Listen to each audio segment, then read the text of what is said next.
तर नमस्कार मंडळी, मी रोहन तुमच्या सर्वांचं पुन्हा एकदा आपल्या एक छोट्याशा मिनी ब्लॉगमध्ये सर्वांचं सहर्ष स्वागत करतो। आणि आजचा मिनी ब्लॉग असा आहे की आम्ही चाललो आहोत एका देवदर्शनाला, आमच्या रंगमातीच्या दर्शनाला चाललोय। माझ्यासोबत हितेश आहे। तर चला याच्या पुढचे सगळे फुटेज आपण देवदर्शनाची एन्जॉय करूयात। तर फायनली आपला सेटअप झालाय आणि ही आपली सुंदरी, हिला घेऊन जातोय। याच्या पुढचे सगळे फुटेज आपण याच्यावरचे एन्जॉय करूयात। आय होप की माईक कनेक्ट असावा। आणि मला माहित नाही आता हा अँगल कसा आहे मोटो ब्लॉगचा, मला काही आयडिया नाही याच्यात। मला असं वाटतं की बरोबर आहे। चला आता डायरेक्ट भेटूयात हितेशकडे जाऊन।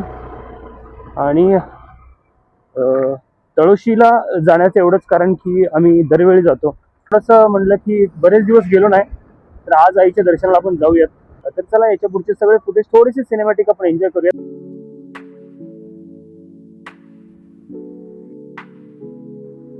आणि आपण फायनली हितेशच्या घरी पोहोचलोय।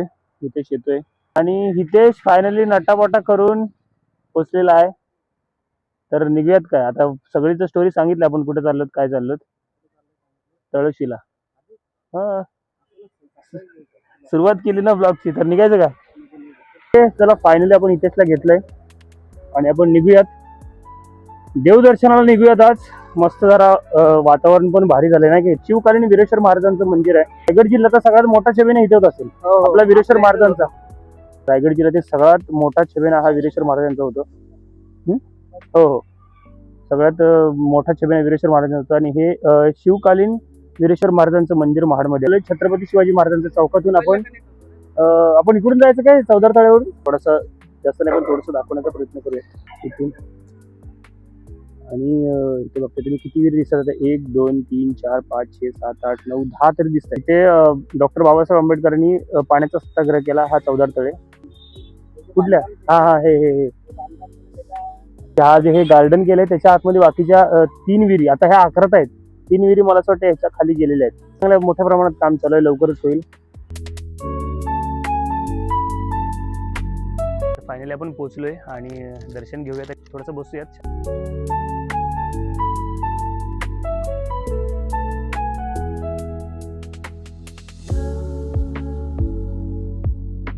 तर फायनली सुंदर दर्शन झालेलं आहे।